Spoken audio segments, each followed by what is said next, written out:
And setting sights on the future, India and France outlined the Horizon 2047 roadmap that aims to map out the alliance's trajectory that will mark its 50th year milestone in 2047.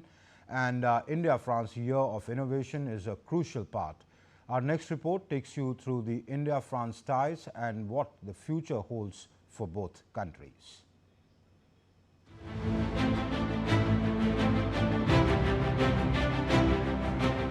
The India-France Year of Innovation 2026, announced during the state visit of President Emmanuel Macron to India in January 2024, marks a bold new chapter in the strategic partnership between France and India. At its core lies the idea that innovation is a vital driving force in Indo-French ties. Well, France established diplomatic relations with India as soon as it gained independence on August 15, 1947.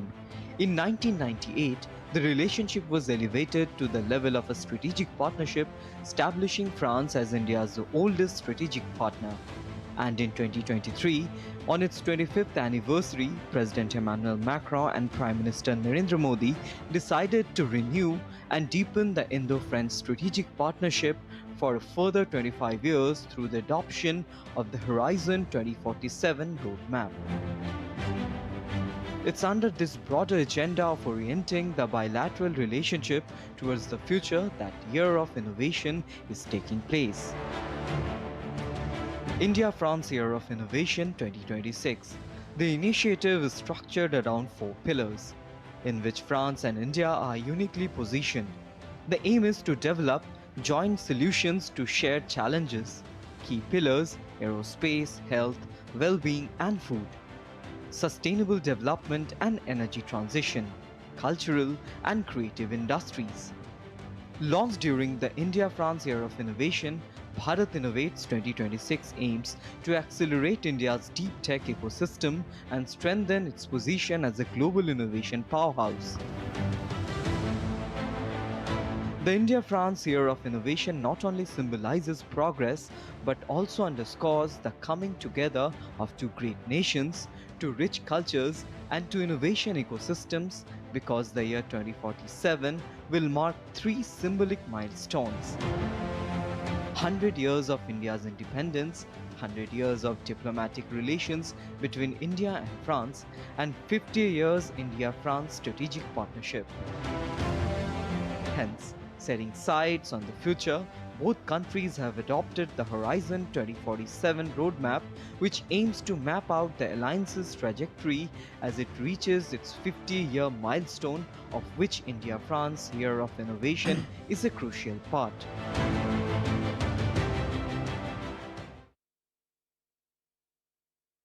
I'm joined by Ambassador Dr. Mohan Kumar, a former diplomat. He's also served as India's ambassador to France.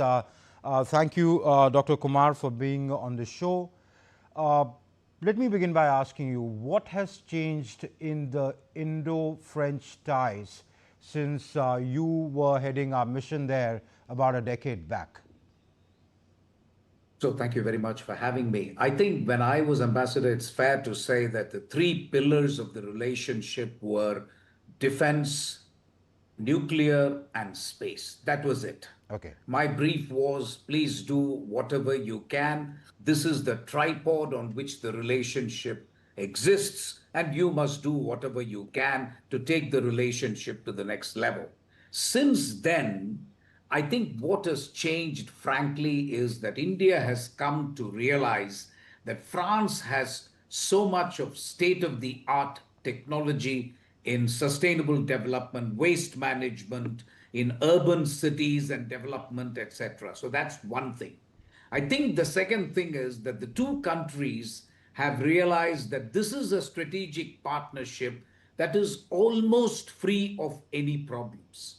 And you have a set of 2 leaders, and I want your viewers to remember that 2017, when I left Paris, Macron was just elected as the new president of France, and Prime Minister Modi, 1 month before I was retiring, his office told me that Prime Minister Modi would like to be the first overseas leader to say hello to this young European leader. In many ways, Prime Minister Narendra Modi made the first move. He had taken a bet on this young man and said, I think he will be in power for a long time. And what has happened for the last 10 years is that you have two leaders who have established a tremendous personal rapport. I've often publicly said the only other leader with whom Prime Minister Narendra Modi had a similar relationship was the late leader of Japan, Shinzo Abe. Abe, yeah. So here is a relationship that has been built on trust, on people to people, that is leader to leader. And what they are doing now is quite remarkable. I was saying to somebody, February, the president of France makes a trip to Delhi. And he announces, along with Prime Minister Modi, that this is going to be a year of innovation. We are now barely the beginning of June. You and I know how fast or how slow the Indian bureaucracy is. I don't want to get into it. For the Prime Minister of India to make a return visit to France and say that we will reevaluate whatever we have decided in February 2026, in June 2026, which is barely 4 months, shows you that you have a relationship that is going from strength to strength in record time. Okay. And they are adding new areas like technology, and I will stop here to allow you to ask further questions. Ambassador Kumar, you've listed out what France, offers to India. What does India offer to France apart from the market? So India offers a couple of things. One, there is a philosophical agreement between the two countries that a multipolar world and countries practicing strategic autonomy is a good thing.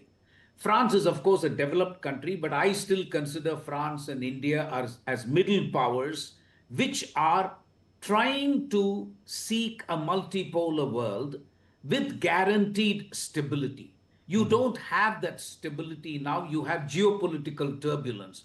So I would say that the two countries are cooperating to achieve geopolitical stability. France knows that without India in Asia, you cannot have geopolitical stability. France agrees with India that you need a multipolar Asia in order to have a multipolar world. Now, France knows that Europe depends a lot on China. So there is a European strategy to de-risk from China, not decouple, but de-risk. And it is very clear to countries like France that without India, you really cannot de-risk from China. That is the additional angle. But more than anything else, I would say it is a belief in common values. These are two countries which are multi-ethnic, pluralistic. They believe in democracy. We believe that there can be a marriage between technology which is available in France and a huge reservoir of engineers and scientists who are available in India. So this is the kind of arranged marriage that we are seeking. This has been some time in the making, and I'm glad that France and India have now reached a stage where they can take decisions without bothering about what other countries think. We are secure, we are strong enough now to take decisions which are in the interest of France and India. The Prime Minister also participates in the Bharat, goes to Bharat Innovates, the India's Deep Tech Fest there in Nice.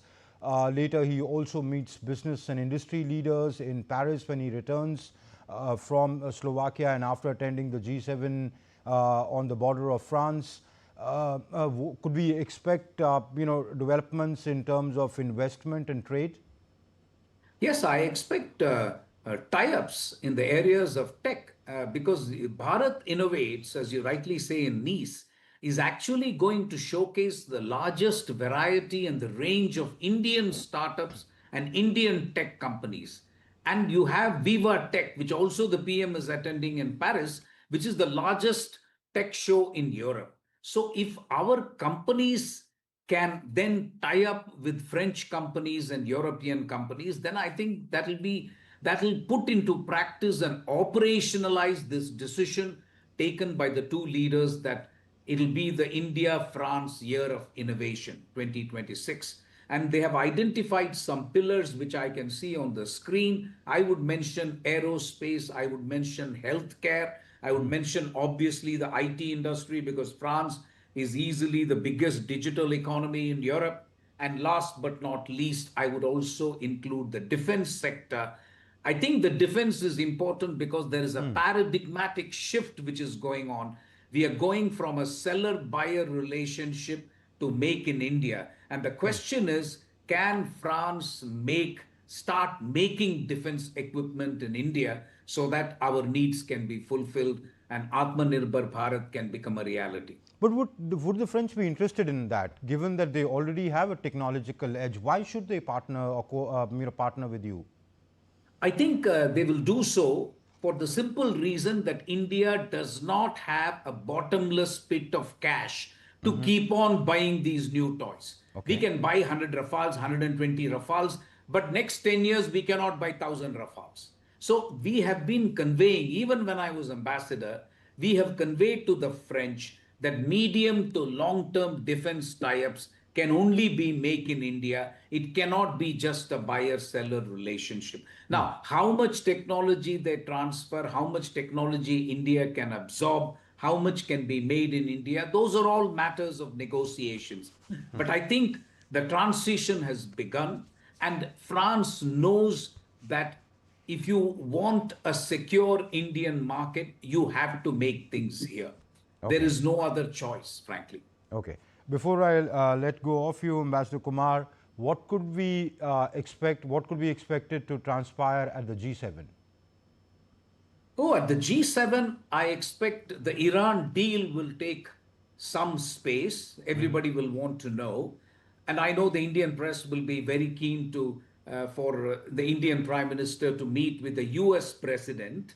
And I don't know whether that is going to be a pull aside or a substantive meeting. But if you ask me very frankly, I am interested in arrangements to manage the Strait of Hormuz after the war. And you will remember that France has given an invitation to India and a bunch of countries to say, listen, let us get together and see how we can manage the choke points, of which the main choke point now is the Strait of Hormuz, but there are others. How to manage this better so that this kind of closure of Hormuz Strait or Strait of Hormuz does not become a precedent for other choke points. So I am interested in the maritime architecture that is going to be built by France and other countries after the war finishes in Iran, because there is every signal now that there will be a deal. I think India should not miss this opportunity and should be part of a handful of countries which will be interested in maintaining the maritime security architecture post conflict in Iran. All right. We leave it there. Ambassador Dr. Mohan Kumar, thank you very much for taking our time and lending us your insights. Thank you.